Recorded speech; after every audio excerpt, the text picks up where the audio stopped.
Pada tanggal 10 Asyura seluruh cucu-cucu Rasulullah terbunuh oleh Yazid bin Muawiyah. Maka bulan Asyura adalah bulan duka kaum muslimin dunia. Makanya orang Indonesia terutama di kampungnya Bapak Presiden menyebut bulan Asyura dengan sebutan bulan Suro. Ekornya saja yang diambil, karena orang Jawa itu sukanya ngambil ekornya aja. Muhammad diambil mat, Asyura diambil suro. Makanya di bulan Asyura orang berduka karena terbunuhnya cucu Rasulullah. Maka di Jawa ada tradisi tidak mantu, tidak nikahkan anak, itu karena bulan duka. Di Jogja ada yang namanya keliling beteng, maksudnya di bulan Suro jangan terlalu banyak mulut, jaga mulut. Nah di Solo mengikuti kebo Kiai Slamet, kalau kebonya keluar tainya diusapkan ke seluruh tubuh. Ini bulan duka, jangan bersolek. Dan biasanya bulan Asyura di Indonesia diikuti dengan santunan anak yatim. Nah inilah, dan dari situ terus Islam bergerak. Makanya monumen-monumen itu lahir Sayyid Ali Zainal Abidin.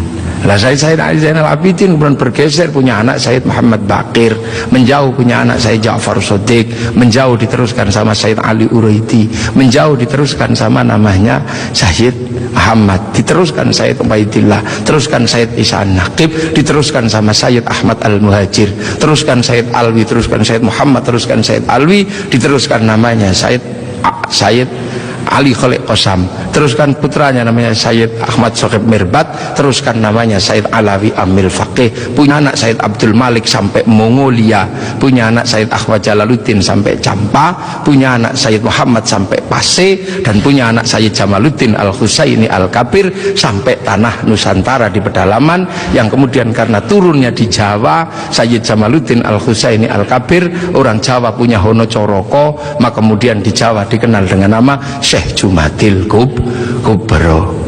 Dan disitulah kemudian Islam ketemu dengan kebudayaan peradaban Nusantara. Nah inilah tonggak Makkah ini yang akhirnya menjadi penjelasan, oh ternyata Makkah sini geser di sini. Dan kemudian kita diingatkan bahwa Syekh Jumadil Kubro punya anak namanya Said Ibrahim, pindah Palang Tuban sana, punya anak namanya Raden Rohmat Sunan Ampel. Nah ini yang kemudian bangun peradaban baru di Nusantara. Syekh Jumadil Kubro punya murid namanya Samsuddin, pindah Jawa Barat, dikenal dengan nama Syekh Kuro, punya murid namanya Datuk Kahfi, pindah Cirebon, punya murid namanya Syarif Hidayatullah Sunan Gunung Jati. Nah inilah baru kita kemudian menemukan titik sini. Nah pertanyaan-pertanyaan besarnya inilah yang akhirnya kemudian menjadi penjelasan.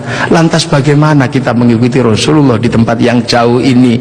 Rasulullah memberikan garis namanya ahli sunnah wal jamaah, bahwa Rasulullah yang diajar pertama wal jamaahnya bernama sahabat, wal jamaahnya sahabat generasi kedua namanya tabi'in, tabi'in punya generasi berikutnya namanya tabi'ut tabi'in, dan kita ini adalah generasinya para ulama yang cara pembelajarannya sangat berbeda. Di Arab sana Rasulullah mengajarkan bagaimana makan dengan 3 jari, masih bisa dijalankan sampai hari ini karena di sana masih kurma sama roti. Begitu sampai di Nusantara sudah tidak kurma dan tidak roti, tapi sudah soto, maka makan dengan 3 jari sudah bukan sesuatu yang mudah. Di sana kurban pakai unta, di sini tidak lahir unta tapi lahir kerbau sama sapi. Karena terlahir kerbau sama sapi, maka jangan memaksakan diri kurban pakai unta, nanti ditangkap oleh polisi karena nyuri untanya Kebun Raya Bogor. Ini di sana masih bisa pakai jenggot dengan utuh, tapi di sini rasnya adalah ras Mongoloid, sudah tidak punya jenggot. Inilah maka ulama-ulama awal yang datang ke sini tidak pernah ribut masalah simbol-simbol yang tidak bisa dilakukan oleh orang Indonesia.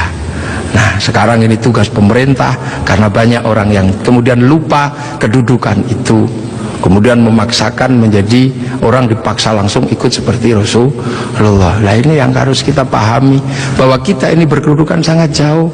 Quran saja berbeda-beda ketika mengajarkan. Di awal Rasulullah Quran tidak ditulis. Kenapa? Karena sahabat apal Quran. Orang apal tidak perlu menulis. Saya apal wajah istri saya, nggak pernah bawa fotonya kemana-mana, karena saya apal. Makanya ibu-ibu yang fotonya dibawa kemana-mana jangan seneng dulu, jangan-jangan karena belum apal. kemudian setelah Rasulullah meninggal, sahabat nulis Quran. Nulis Quran sahabat. Untuk apa? Untuk tabiin yang tidak ketemu Rasulullah. Tiba-tiba generasi sahabat meninggal, tabiin mengajar bawahnya. Qurannya sahabat terlalu pinter, cuman lungkik-lungkik kayak cacing gitu aja. Maka kemudian dikasih titik oleh Abul Aswad Ad-Du'ali. Disebar lagi, generasi pertamanya hilang, titik-titik nggak cukup, maka dikasih fathah, kasroh, dhamma atau syakal. Yang ngasih syakal Syekh Khalil bin Ahmad Al-Farahidi. Disebar lagi, yang baca Quran karena Islam rahmatan lil alamin, bukan lagi orang Arab semata. Orang Andalusia baca Quran wadduha, keliru menjadi wadduhe. Ini. Nah, orang Turki mustaqim, mustaqin. Masuk ke Indonesia dibaca oleh orang Padang lakanud, keluarnya lakanui. Karena orang Padang kalau bilang Muhammad, Mahamme. Orang Sunda ketika baca alladzina, sebagian besar keluarnya alladzina. Begitu masuk ke Jawa, ketemu dengan huruf hono coroko. Alhamdu karena punyanya ko, gak punya huruf ha, maka alhamdu menjadi alkamdu, al-fatihah menjadi al-fatihah. Ini itu.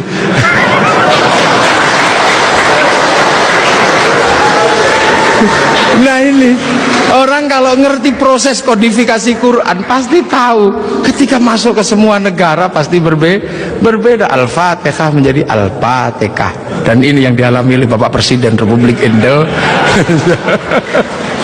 Iya, makanya Al-Fatihah. Itu. Ya Hayyu Ya Qayyum menjadi Ya Kayuku Ya Yumu. Robbil alamin kayaknya punya huruf ain, nggak punyanya ngo, keluarnya Robbil ngalamin. Nggak punya dot, punyanya lo, maka Ramadan keluarnya Romlan. Begitu dibaca ulang Bali sangat susah karena orang Bali nggak bisa bilang tok, bilangnya tok. Maka sirotol menjadi sirotol ladzina an'amta alaihim. Islam berkembang ke semua negara dan berbeda. Ketika dibaca oleh orang Bugis alaihim, keluarnya alaihing. Karena orang Bugis kalau bilang N jadi eng, kalau bilang eng jadi N. Makanya ada dulu mantan Kabulok bernama Beduamang, itu berasal dari Abdurrahman. Nah itulah makanya kemudian Islam bergerak. Nah lantas apa? Lantas terciptalah sebuah ilmu untuk bagaimana orang di seluruh dunia Islam mampu membaca Al-Quran. Dibikinkanlah sebuah ilmu yang dikasih judul At-Tajwid fi Qiraatil Quran, yang nulis Abu Ubay Qasim bin Salam. Orang akan tahu. Nah ini generasinya para ulama. Dan yang paling besar, yang mungkin Bapak Presiden sudah pernah saya sampaikan, tapi ingin saya sampaikan lagi biar kita tidak lupa. Ada perubahan besar ketika masuk ke tanah Nusantara, di mana waktu itu tanah Nusantara sangat susah dimasuki Islam. Kenapa? Ini bangsa sudah sangat beradab. Bangsa ini bukan bangsa kecil. Tahun 1222 ke atas, sebelum tahun 1300 sudah mampu menaklukkan Mongol yang menaklukkan Eropa, menaklukkan Arab, mampu ditaklukkan oleh kekuatan Nusantara yang namanya Singasari. Makanya hal itu bisa kita lihat betapa kita bangsa punya tinggalan-tinggalan yang luar biasa.